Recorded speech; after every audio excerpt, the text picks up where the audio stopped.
ঢালাও এবং ভুয়া মামলার নানা অসঙ্গতি নিয়ে আরও বিস্তারিত জানার চেষ্টা করব। আমাদের সাথে বার্তা কক্ষ থেকে যুক্ত হয়েছেন স্টাফ রিপোর্টার ইকবাল অনিক। অনিক, বেনামি মামলাগুলো আসলে কিভাবে হয়, আর যারা এ ধরনের হয়রানির শিকার হচ্ছেন তাদের নাম ঠিকানায় বা কিভাবে পাচ্ছে চক্রের সদস্যরা? সুরভি, আপনি বলছিলেন যে এই যে বেনামি যে মামলাগুলো হচ্ছে, জুলাই আগস্টের যে গণ অভ্যুত্থান হয়েছিল, সেই গণ অভ্যুত্থানের পর কিন্তু যে আন্দোলনে যারা আহত হয়েছেন, নিহত হয়েছেন, এর একটা কিন্তু তালিকা করা হয়েছে। সেই তালিকা ধরে একটি চক্র কিন্তু যেখানে আহত ব্যক্তি তাদের তালিকা ধরে তারা কিন্তু এই চক্রটি কিন্তু সেই নাম ঠিকানাগুলো বের করে তারা কিন্তু আদালতের মাধ্যমে কিন্তু একটি মামলা দায়ের করছেন। মামলা দায়ের করার পর কিন্তু তারা সেখান থেকে থানায় এসে মামলাগুলো দিচ্ছেন এবং এতে কিন্তু দেখা গেছে সারা দেশব্যাপী এ পর্যন্ত প্রায় 2000-এর অধিক মামলা হয়েছে এবং 4000-এর মতো গ্রেপ্তারও হয়েছে এবং অনেক মানুষকে কিন্তু এই চক্রটি কিন্তু বেনামে মামলা করেছেন, যারা জুলাই আগস্টের গণ অভ্যুত্থানের সঙ্গে যুক্ত ছিলেন, সরাসরি সক্রিয় আন্দোলনের সঙ্গে যোগ দিয়েছেন এবং তাদেরকেও কিন্তু দেখা গেছে এই যে মামলায় যুক্ত করা হয়েছে। এবং এই মামলার পেছনে কিন্তু একটি যে চক্রটি কাজ করছে, তারা দুই ধরনের তথ্য এসেছে, যে কারোর সঙ্গে যদি বাদানুবাদ থাকে সেক্ষেত্রেও এখানে এই মামলায় যে কোনো মামলায় তাদেরকে দেয়া হচ্ছে নাম। আরেকটি বিষয় একটি চক্র যাদের অর্থশালী বা বিত্তবান রয়েছে, তাদের নামও কিন্তু এই মামলাগুলোতে দিচ্ছেন, কারণ তাদের কাছ থেকে আর্থিক সুবিধা নেয়ার জন্য।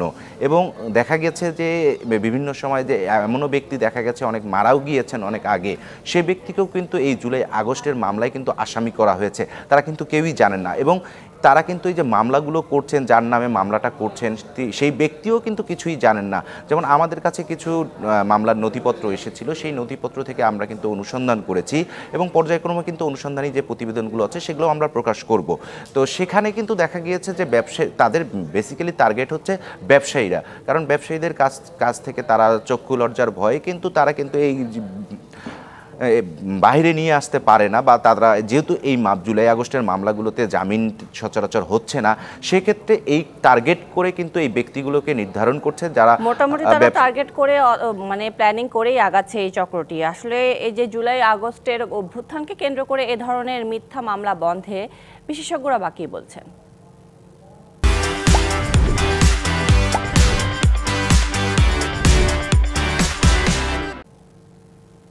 চেয়ারম্যান আছে, তার সঙ্গে আমরা কথা বলেছি, তিনি যেমনটি জানিয়েছেন যে এই যে জুলাই আগস্টের যে মামলাগুলো হচ্ছে, তারা যাতে কোনোভাবে হয়রানির শিকার না হয়, এজন্য সারা বাংলাদেশের যে আইনজীবী সমিতি আছে, বার কাউন্সিলের সাথে যারা জড়িত আছে, তাদেরকে কিন্তু বার কাউন্সিল থেকে নির্দেশনা দেওয়া হয়েছে। এবং এই যেসব আইনজীবী যারা এমনও দেখা গেছে কিন্তু ভুয়া আইনজীবী সেজে কিন্তু এই মামলাগুলো করছেন, এবং এই ভুয়া আইনজীবী সেজে কিন্তু মামলার যারা মানে আসামি আছে তাদেরকে ফোন দিয়ে মামলা থেকে নাম প্রত্যাহার করার জন্য অর্থ চাওয়া হচ্ছে, এই বিষয়গুলোও কিন্তু উঠে আসছে। এবং আইনশৃঙ্খলা বাহিনীর পক্ষ থেকে যেটি স্পষ্ট করে বলা হয়েছে যে আইনশৃঙ্খলা বাহিনীর কিছু সদস্য এবং একটি চক্র, তারা মিলে কিন্তু এই মামলাগুলো করছেন এবং আসামিগুলোকে নামগুলো দিচ্ছেন। এবং এই যে বলছেন যে যারা এর ভুক্তভোগী হবেন তারা যেন আইনশৃঙ্খলা বাহিনীকে জানান যে তারা এরকম ভুয়া মামলার শিকার হচ্ছেন, এবং মামলা হলেই যাতে তারা আতঙ্কিত না হন, কারণ মামলা হলে তদন্ত হবে, তার প্রেক্ষিতে কিন্তু তারা তাদের পরবর্তী পদক্ষেপ নেবে।